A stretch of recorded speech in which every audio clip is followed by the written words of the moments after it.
Eu quero continuar então a minha reflexão acerca da carta de São Paulo aos Gálatas. E vamos refletir agora sobre dois capítulos muito importantes na carta de São Paulo aos Gálatas. E por isso vamos iniciar essa nossa fala primeiro lendo o capítulo terceiro, capítulo 3 da Epístola de São Paulo aos Gálatas, até de 3:1 até 3:29. Então São Paulo, ele está querendo provar que o seu evangelho é evangelho de liberdade. E como ele prova isso? Aquela experiência que os Gálatas tiveram da ação de Deus na comunidade. Vejam só, é o que diz o Gálatas 3:1-7. Eu vou ler esse texto. Ó Gálatas insensatos, quem vos enfeitiçou? E Jesus Cristo crucificado não tinha sido descrito diante de vossos olhos? Só isto quero saber de vós: recebeste o Espírito pelas obras da lei ou pela escuta da fé? Sois assim tão insensatos, a ponto de, depois de terdes começado pelo Espírito, quereis terminar na carne? Foi acaso em vão que sofreste tanto? Se é que foi em vão. Aquele que vos dá generosamente o Espírito e realiza milagre entre vós, faz isso pelas obras da lei ou pela escuta da fé? E aí vem o argumento que agora eu sou chamado a apresentar. Então, e que vamos ouvir esse argumento. Começa no número 6, né? Começa lá: como Abraão creu em Deus e isto lhe foi acreditado como justiça, assim ficais sabendo que os que creem que são filhos de Abraão.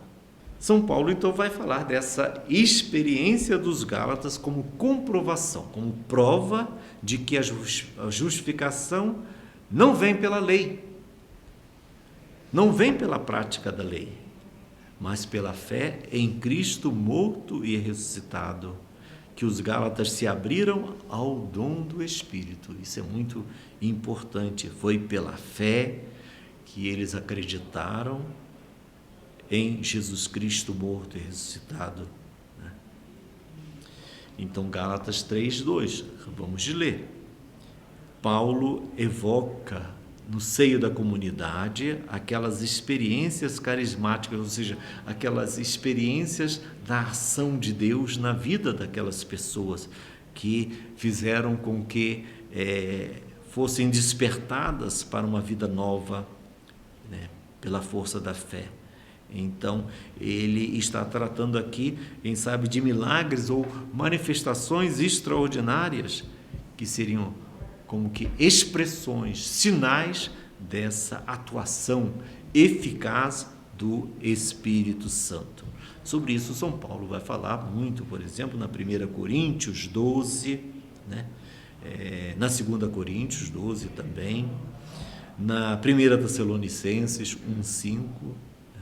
Então, o Espírito, e aí é o Espírito de Cristo, é o Espírito Santo, modificou, vivificou a vida dos Gálatas. Por isso ele vai falar tantas experiências, 3, 4, né? Foi por acaso em vão que sofreste tanto? Se é que foi em vão. Aquele que vos dá generosamente o Espírito e realiza milagres entre vós, faz isso pelas obras da lei ou pela escuta da fé? Então, o Espírito Santo modificou, nós poderíamos dizer vivificou. O Espírito Santo é o vivificador. Então ele vivificou, ele deu uma vida nova, além dessa vida biológica, né? Bios é vida biológica, zoé, essa vida na graça, essa vida divina em nós. O que é grave no entender de Paulo é que os Gálatas estão renegando o Cristo morto e ressuscitado. Então, como é que, se a gente nega o Cristo morto e ressuscitado, nós não somos cristãos mais. Aquele que nega não é cristão. E Paulo proclamou esse Cristo morto e ressuscitado como o mediador da salvação. E o que os Gálatas estão fazendo? Estão destruindo todo aquele ensinamento do apóstolo Paulo e indo atrás de ilusões que esses perturbadores apresentaram à comunidade. O texto fala também de carne, né? Obras da carne. Por exemplo, lendo o 3, ele vai falar: ó insensatos, a ponto de, depois de terdes começado pelo Espírito, quereis terminar na carne. O que é isso? Paulo entende a carne como fator ativo que age na direção oposta ao dinamismo do Espírito Santo. A vida no Espírito é caracterizada pelo amor, pelo serviço mútuo, assumido de forma livremente. E aí, vejam só, né, São Paulo afirmando, né? Cristo nos resgatou da maldição da lei, tornando-se Ele próprio um maldito em nosso favor, pois está escrito: maldito todo aquele que for suspenso no madeiro.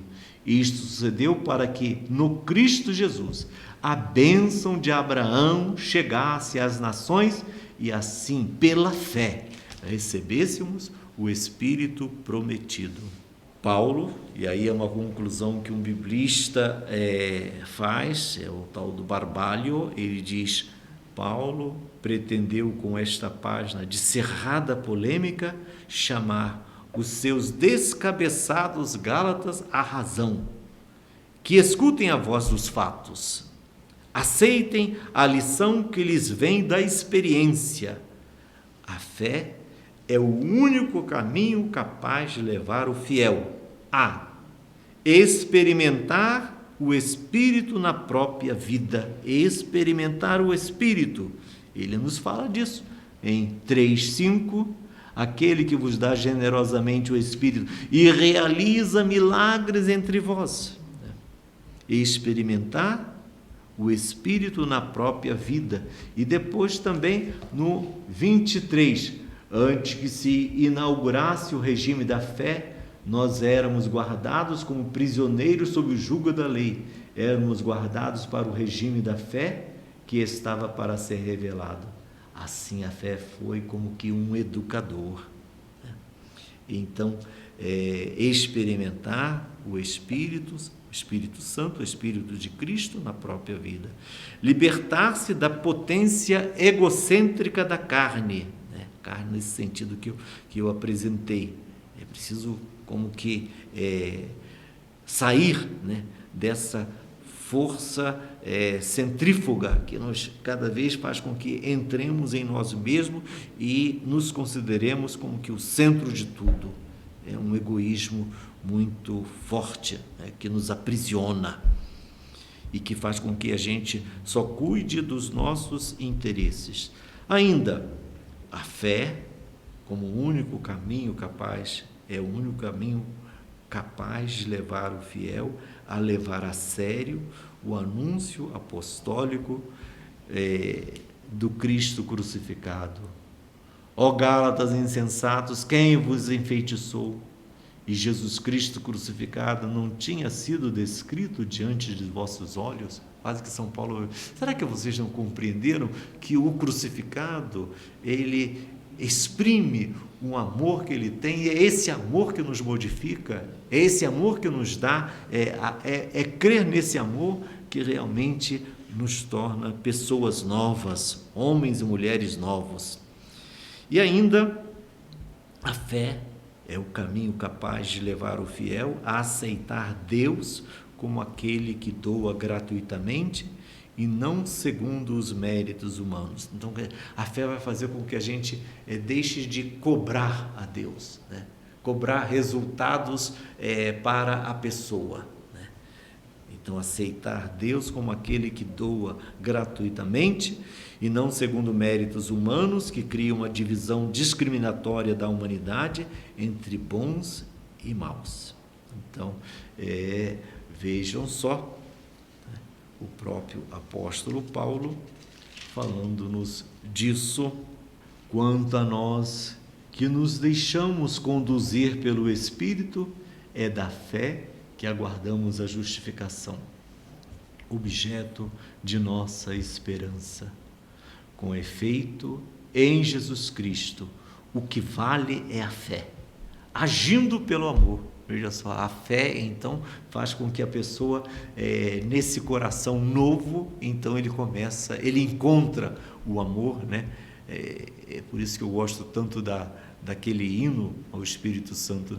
A nós desceis divina luz. A divina luz é o Espírito Santo.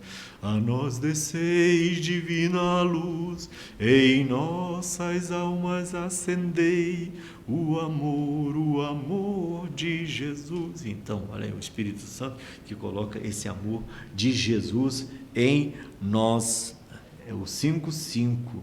Quanto a nós que nos deixamos conduzir pelo Espírito, é da fé que aguardamos a justificação, objeto de nossa esperança. E continua, com efeito, em Jesus Cristo, o que vale é a fé agindo pelo amor, ser ou não circuncidado não tem importância alguma. Não tem importância. São Paulo era judeu, cumpriu a lei, era circuncidado. Mas ele não vai querer impor, e não quer impor, justamente por entender que Cristo é novidade, né? Que Cristo é que é o Salvador, e a fé em Cristo é que nos salva, é a fé em Cristo que introduz o Espírito de Deus em nós para viver uma vida nova. Então, como eu disse lá, isso não tem valor, não tem importância. Com efeito, em Jesus Cristo, o que vale é a fé, agindo pelo amor, e ser ou não ser circuncidado não tem importância alguma.